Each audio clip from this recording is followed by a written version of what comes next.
കേരളത്തിന്റെ വികസന ചരിത്രത്തിൽ സുപ്രധാനമായ ഒരധ്യായം എഴുതി ചേർത്തുകൊണ്ടാണ്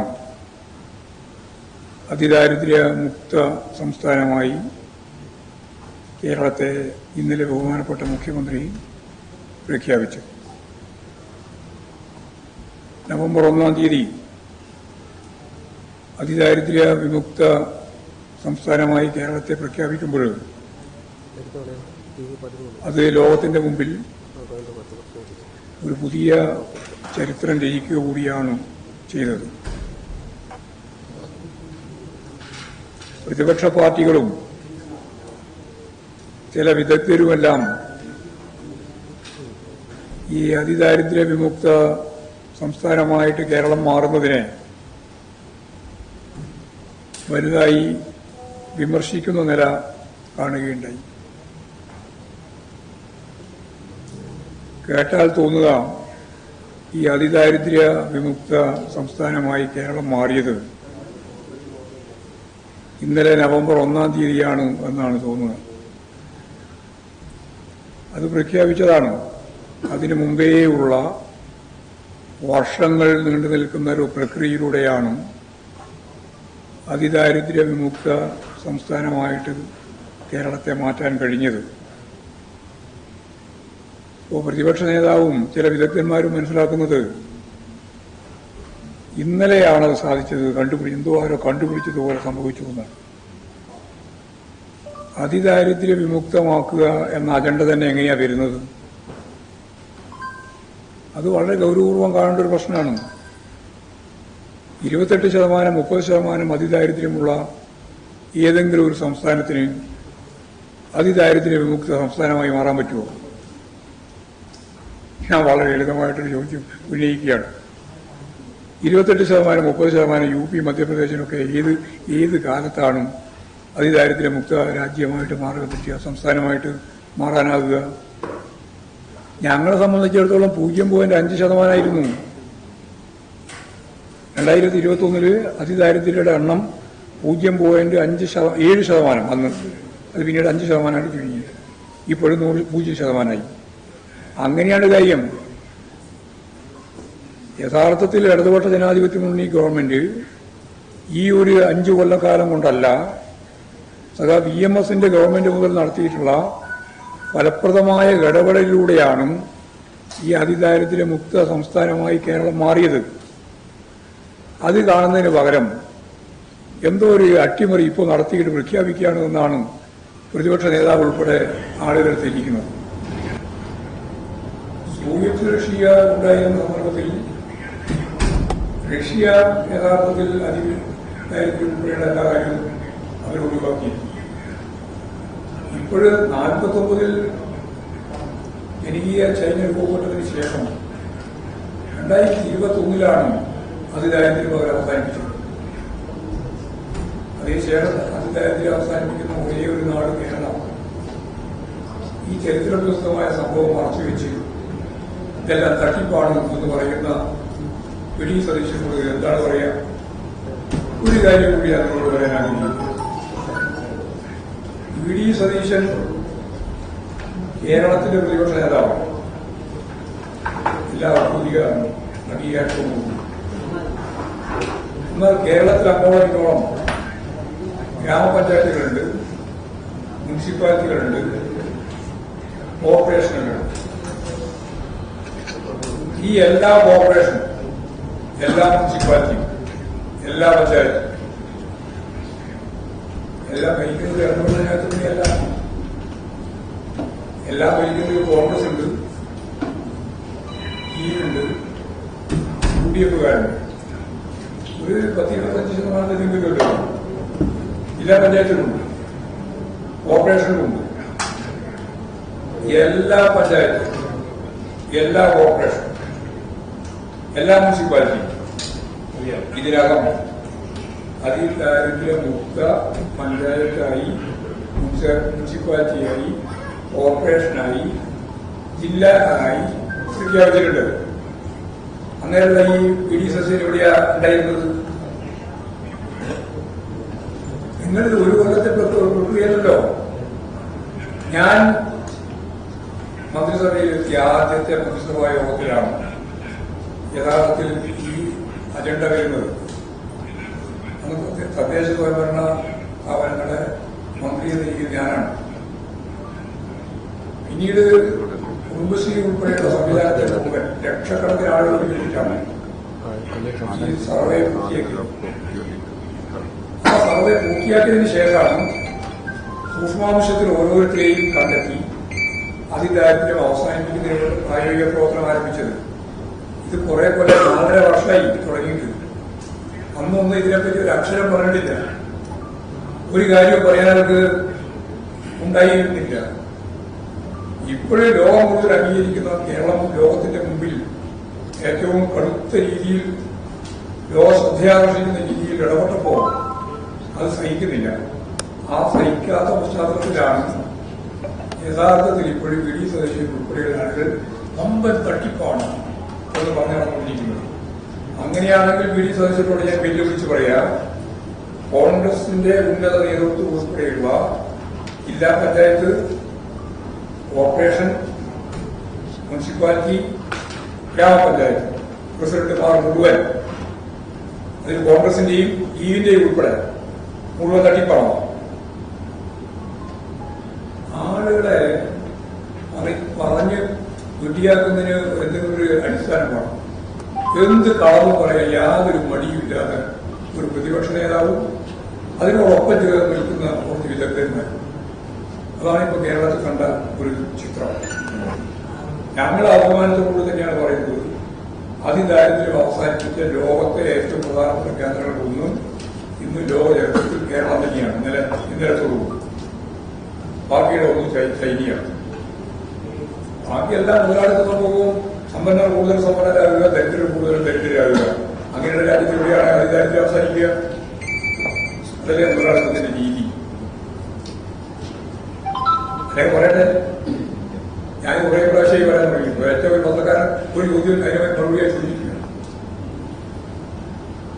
ഞാൻ പറഞ്ഞല്ലോ എല്ലാത്തും ഇവിടെയും പറയാനാണ്. മുതലാളിത്ത പ്രതിസന്ധി എന്ന് പറയുന്നത് സമ്പന്നർ കൂടുതൽ സമ്പന്നരാകുക, ദരിദ്രർ കൂടുതൽ ദരിദ്രരാകുക. അങ്ങനെ കൂടുതൽ ദരിദ്രരായിക്കൊണ്ടിരിക്കുന്ന ഒരു മുതലാളിത്ത സമൂഹത്തിൽ എവിടെയെങ്കിലും ദാരിദ്ര്യം അവസാനിക്കുമോ? കുടിക്കൂലിയില്ല ചെയ്യുക. അപ്പൊ ഒരു ബദലാണ്. ആ ബദലാണ് കേരളം. വെറുതെ ഒരു കേരളം എന്ന് പറഞ്ഞാൽ പോരാ. അതിദാരിദ്ര്യം അവസാനിപ്പിക്കാൻ സാധിക്കുന്ന ഒരു ബദൽ നിലപാട് മുന്നോട്ടേക്ക് വെച്ച് പ്രവർത്തിപ്പിക്കാനും അത് പ്രാവർത്തികമാക്കാനും കഴിയുന്ന ഒരു ബദൽ നയം മുന്നോട്ടേക്ക് വെച്ച ഇടതുപക്ഷ ജനാധിപത്യ മുന്നണി ഗവൺമെന്റിന്റെ ഭരണ സംവിധാനമാണ് കേരളത്തെ ഈ തരത്തിലേക്ക് ഉയർത്തിയത്. അതാ കാര്യം. അത് തിരിച്ചറിയാതെ കമ്മ്യൂണിസ്റ്റ് വിരുദ്ധത, അന്ധത, മൂത്ത് എന്തും പറയാം, എന്തും എഴുതാം എന്ന രീതിയിൽ ഇവിടെ ചില പത്രങ്ങളും ചില മാധ്യമങ്ങളും ശക്തിയായിട്ട് എഴുതിക്കൊണ്ടിരിക്കുകയാണ്. ഇതാണ് അതുമായിട്ട് ബന്ധപ്പെട്ട് പറയാനുള്ളത്. ശുദ്ധ അസംബന്ധമാണ് എഴുന്നള്ളിക്കുന്നത്. ഒരു ദിവസം കൊണ്ടുണ്ടായതല്ല. യഥാർത്ഥത്തിൽ ഈ അതിദാരിദ്ര്യ നിർമ്മാർജ്ജനം വർഷങ്ങളിൽ നീണ്ടു നിൽക്കുന്ന ഒരു പ്രക്രിയയിലൂടെ അതിന്റെ അവസാന ഘട്ടമെത്തിയപ്പോൾ 0.7% എന്ന് നീതി ആയോഗ് പറഞ്ഞ കണക്കനുസരിച്ച് ആ 0.7% കണ്ടെത്തി അവർക്ക് സൂക്ഷ്മാംശത്തിൽ ഓരോരുത്തരെയും നിങ്ങൾ മനസ്സിലായിക്കോ 64,006 ഇതിൽ 64,005 ആയി ഒരാൾ കുറവ്. മന്ത്രിസഭാ യോഗം ചേരുകയാണ്. മന്ത്രിസഭാ യോഗം ചേരുമ്പോഴാണ് ഒരാൾ കുറവാണ്. അത് എറണാകുളം ജില്ലയിലാണ്. അന്നേരമുള്ള ഈ വി ഡി സതീശൻ എവിടെയാ ഉണ്ടായിരുന്നത്? നിങ്ങൾ ഒരു കൊല്ലത്തെ പ്രക്രിയയിലല്ലോ. ഞാൻ മന്ത്രിസഭയിലെത്തിയ ആദ്യത്തെ മന്ത്രിസഭാ യോഗത്തിലാണ് യഥാർത്ഥത്തിൽ ഈ അജണ്ട വരുന്നത്. അന്ന് തദ്ദേശ സ്വയംഭരണ സ്ഥാപനങ്ങളുടെ മന്ത്രി എന്ന രീതിയിൽ ഞാനാണ്. പിന്നീട് കുടുംബശ്രീ ഉൾപ്പെടെയുള്ള സംവിധാനത്തെ മുഴുവൻ ലക്ഷക്കണക്കിന് ആളുകൾ ഉപയോഗിച്ചിട്ടാണ് ഈ സർവേ പൂർത്തിയാക്കിയത്. ആ സർവേ പൂർത്തിയാക്കിയതിനു ശേഷമാണ് സൂക്ഷ്മാംശത്തിൽ ഓരോരുത്തരെയും കണ്ടെത്തി അതിദാരിദ്ര്യം അവസാനിപ്പിക്കുന്നതിനുള്ള പ്രായോഗിക പ്രവർത്തനം ആരംഭിച്ചത്. ഇത് കുറെ കൊല്ലം 4.5 വർഷമായി തുടങ്ങിയിട്ട്. അന്നൊന്നും ഇതിനെപ്പറ്റി ഒരു അക്ഷരം പറഞ്ഞിട്ടില്ല. ഒരു കാര്യവും പറയാനവർക്ക് ഉണ്ടായിരുന്നില്ല. ഇപ്പോഴും ലോകം മുഴുവൻ അംഗീകരിക്കുന്ന കേരളം ലോകത്തിന്റെ മുമ്പിൽ ഏറ്റവും കടുത്ത രീതിയിൽ ലോക ശ്രദ്ധയാകർഷിക്കുന്ന രീതിയിൽ ഇടപെട്ടപ്പോ അത് സഹിക്കുന്നില്ല. ആ സഹിക്കാത്ത പശ്ചാത്തലത്തിലാണ് യഥാർത്ഥത്തിൽ ഇപ്പോഴും വി ഡി സതീശൻ ഉൾപ്പെടെയുള്ള ആളുകൾ വമ്പൻ തട്ടിപ്പാണ് എന്ന് പറഞ്ഞു നടന്നുകൊണ്ടിരിക്കുന്നത്. അങ്ങനെയാണെങ്കിൽ വി ഡി സതീശനോട് ഞാൻ വെല്ലുവിളിച്ച് പറയാ, കോൺഗ്രസിന്റെ ഉന്നത നേതൃത്വം ഉൾപ്പെടെയുള്ള ജില്ലാ പഞ്ചായത്ത്, കോർപ്പറേഷൻ, മുനിസിപ്പാലിറ്റി, ഗ്രാമപഞ്ചായത്ത് പ്രസിഡന്റുമാർ മുഴുവൻ, അതിൽ കോൺഗ്രസിന്റെയും ലീഗിന്റെയും ഉൾപ്പെടെ മുഴുവൻ തട്ടിപ്പാണ്. ആളുകളെ പറഞ്ഞ് വിഡ്ഢിയാക്കുന്നതിന് എന്തെങ്കിലും ഒരു അടിസ്ഥാനം വേണം. എന്ത് കളവും പറയാൻ യാതൊരു മടിയുമില്ലാതെ ഒരു പ്രതിപക്ഷ നേതാവും അതിനോടൊപ്പം ചേർന്ന് നിൽക്കുന്ന കുറച്ച് വിദഗ്ധന്മാരും. അതാണിപ്പം കേരളത്തിൽ കണ്ട ഒരു ചിത്രം. ഞങ്ങളെ അഭിമാനത്തോടുകൂടി തന്നെയാണ് പറയുന്നത്, അതിദാരിദ്ര്യം അവസാനിപ്പിച്ച ലോകത്തെ ഏറ്റവും പ്രധാനപ്പെട്ട കേന്ദ്രങ്ങളിൽ ഒന്നും ഇന്ന് ലോക ചരിത്രത്തിൽ കേരളം തന്നെയാണ്. ഇന്നലത്തോടുകൂടി ബാക്കിയുള്ള ഒന്ന് ചൈനയാണ്. ബാക്കിയെല്ലാം മുതലാളിത്ത സമൂഹവും സമ്പന്നർ കൂടുതൽ സമ്പന്നരാകുക, ദരിദ്രർ കൂടുതൽ ദരിദ്രരാകുക. അങ്ങനെയുള്ള രാജ്യത്ത് എവിടെയാണ് അതിദാരിദ്ര്യം അവസാനിക്കുക? അതല്ലേ മുതലാളിത്തത്തിന്റെ രീതി. അല്ലെങ്കിൽ പറയട്ടെ, ഞാൻ കുറെ പ്രാവശ്യം വരാൻ തുടങ്ങിയിട്ട് ഏറ്റവും ഒരു പത്രക്കാരൻ ഒരു ചോദ്യം അതിനെ മറുപടിയായി ചോദിച്ചിട്ടില്ല. ഞാൻ പറഞ്ഞല്ലോ എല്ലാ സ്ഥലത്തും. ഇവിടെയും പറയാം ഞാൻ, മുതലാളിത്ത പ്രതിസന്ധി എന്ന് പറയുന്നത് സമ്പന്നർ കൂടുതൽ സമ്പന്നരാകുക, ദരിദ്രർ കൂടുതൽ ദരിദ്രരാകുക. അങ്ങനെ കൂടുതൽ ദരിദ്രരായിക്കൊണ്ടിരിക്കുന്ന ഒരു മുതലാളിത്ത സമൂഹത്തിൽ എവിടെയെങ്കിലും അതിദാരിദ്ര്യം അവസാനിക്കുമോ? കൂടിക്കൂടിയല്ലേ ചെയ്യുക. അപ്പൊ ഒരു ബദലാണ്. ആ ബദലാണ് കേരളം. വെറുതെ ഒരു കേരളം എന്ന് പറഞ്ഞാൽ പോരാ, അതിദാരിദ്ര്യം അവസാനിപ്പിക്കാൻ സാധിക്കുന്ന ഒരു ബദൽ നിലപാട് മുന്നോട്ടേക്ക് വെച്ച് പ്രവർത്തിപ്പിക്കാനും അത് പ്രാവർത്തികമാക്കാനും കഴിയുന്ന ഒരു ബദൽ നയം മുന്നോട്ടേക്ക് വെച്ച ഇടതുപക്ഷ ജനാധിപത്യ മുന്നണി ഗവൺമെന്റിന്റെ ഭരണ സംവിധാനമാണ് കേരളത്തെ ഈ തലത്തിലേക്ക് ഉയർത്തിയത്.